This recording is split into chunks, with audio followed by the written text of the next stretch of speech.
Hi everyone. Today I am joined with Carrie Roper. She is the IET coordinator with the CWE program here, and we are going to be lesson planning using Burlington English for our weekly conversation club.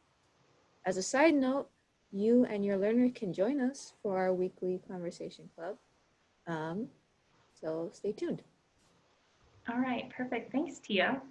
So we are going to start by going to courses um, and then choosing the level that we're going to be using this week. We've mainly been using high beginners for this group because that's kind of like the middle zone for the folks that we have coming.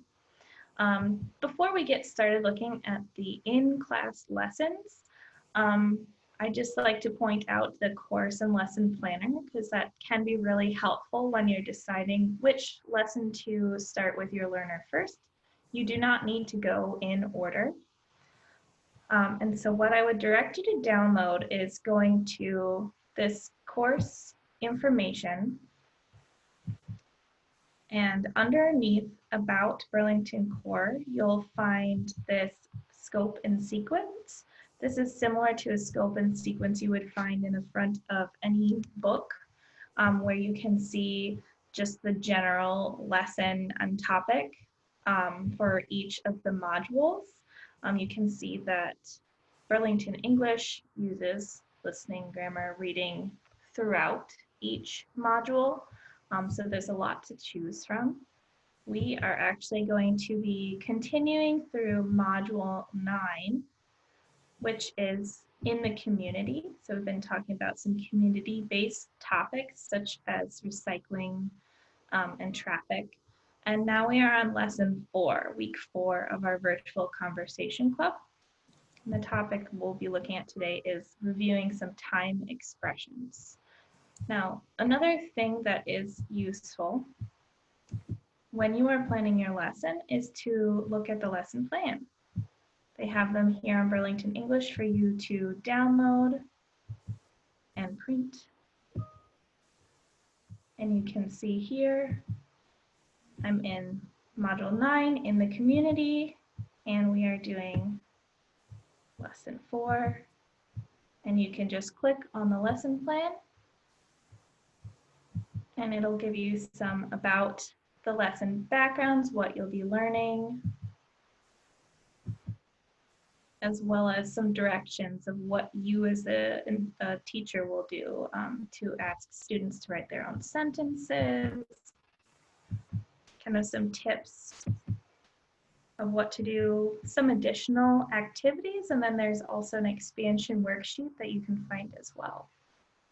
For our conversation club, we are kind of going through the in-class lessons. So if Carrie wants to take us through how we are incorporating in-class lessons, that'd be cool. All right. So in-class lessons is this green section here. And so what we're going to do is we're going to go down. And like I said before, you could, if your learner has goals about money, you could start with money matters. If they have goals relating to housing, you could start with housing. You don't have to go 1 through 10 like you would in a book.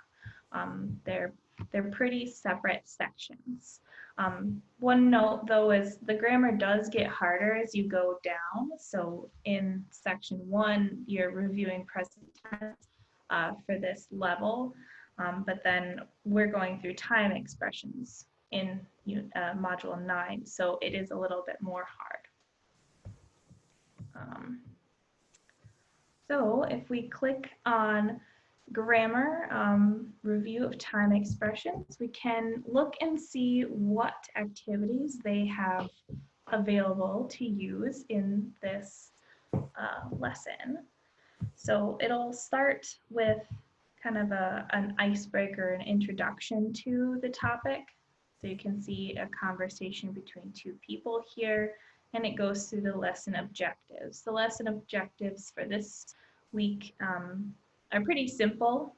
They're going to review time expressions with using last, ago, on, at, in, during, next, and every.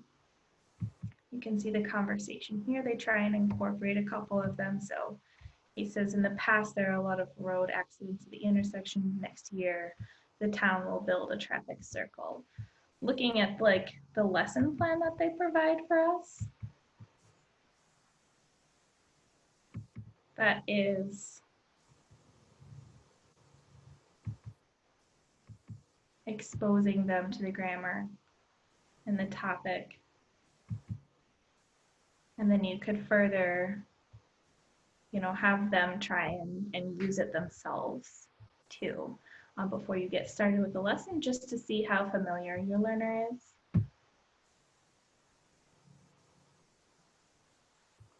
And they do the same thing here where they have a short reading where you can see that the time expressions that we're focusing on are in blue. Don't worry about Can you it. hear the phone ringing? I can hear the phone ring. I'm just gonna stop while the phone rings. Like I said, it's not that I can't do fancy edits on YouTube videos, but I can, edit out little chunks here and there. That's not hard. Okay. Just gonna wait. Okay, it's done. All right.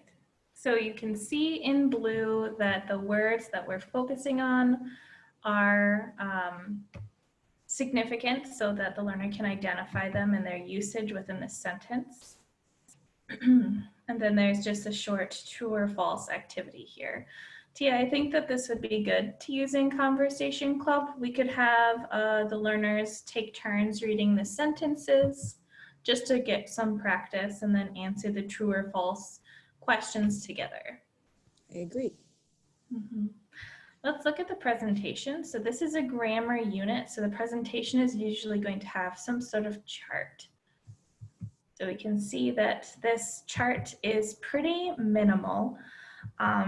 They have some phrasal examples here. So using the word within a short phrase. And then they also have a sentence example for each. So this is just a nice, Let's look at the presentation. So this is a grammar unit. So the presentation is usually going to have some sort of chart. So we can see that this chart is pretty minimal. They have some phrasal examples here. So using the word within a short phrase. And then they also have a sentence example for each. So this is just a nice little taste of the language, but I wouldn't say that it is a complete grammar introduction if you have learners who especially struggle with on, at, and in. Our Spanish speakers and those with French language background as well could have a little bit more difficulty with this because it's not a direct translation. Which is a great example of you don't have to follow Burlington English completely. You can add in things that you need and take out things that maybe are redundant. So I'm actually going to pull up one of my go-to websites for grammar worksheets.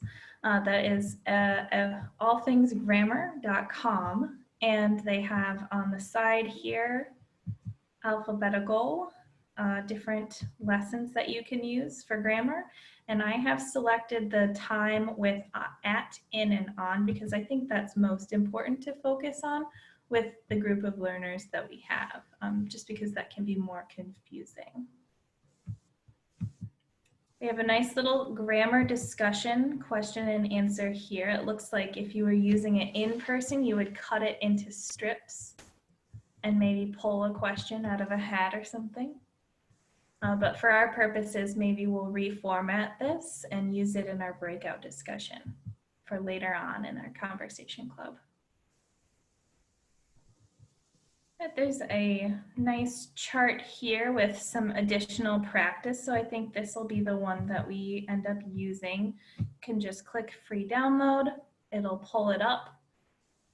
They're nicely formatted as a PDF. can just download it or print it right from there, and it's very clean. And permission granted to reproduce in the classroom, so no worries there, right? Yep. And then there is also a answer key on the second page. So I think this chart will be good to go through because we can see some more examples, because specifically with time of day, and then phrases like on, being on time, at, in, and on can be pretty difficult for learners. So we'll supplement Burlington English in our conversation club using this worksheet here. Now let's look at the rest of the tabs just to preview them. So it looks like we have 4 practice tabs here. This one is completing the sentence, filling in the blank with the correct word. That's good. This one is choosing the correct answer, so giving them 2 options and having them think about, well, what's the most appropriate to use in this situation? I don't like that there's only 4. Oh, there's more than 4. There are 6.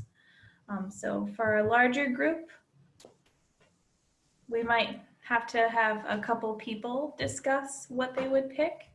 But for one-on-one tutoring purposes, I think this would be great. Let's see. 6 looks like kind of more open-ended practice. So there's a list here, having each learner complete the sentence with something that has to do with this time expression. So maybe we'll have 2 people share something they did last year, 2 people share what they did on Saturday, what they do on Saturdays in general, just so that everyone's getting some practice. So that one is good. All right, let's look at 7. 7 looks to be like a more complex activity where they're doing a chain drill. So they're looking at the first sentence and looking at the phrase here, and they are finding the correct place to use the new phrase. So for example, on Wednesday, there was an accident at the intersection. They would say, last night, there was an accident at the intersection. And continue on replacing the correct phrase into the new sentence each time. I think that this is a good review activity. Let's see what they have for review.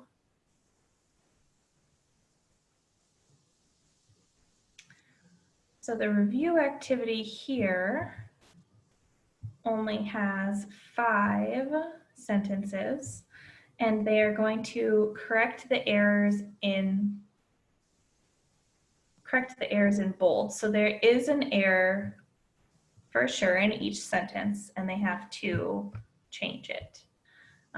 With the group that we have for Conversation Club, because we may have more than 5 learners, this might not be a good activity for us, but this would definitely be a good activity for a one-on-one pair, because it's very important for learners to be able to identify grammar mistakes themselves and learn how to check their own grammar mistakes and fix them.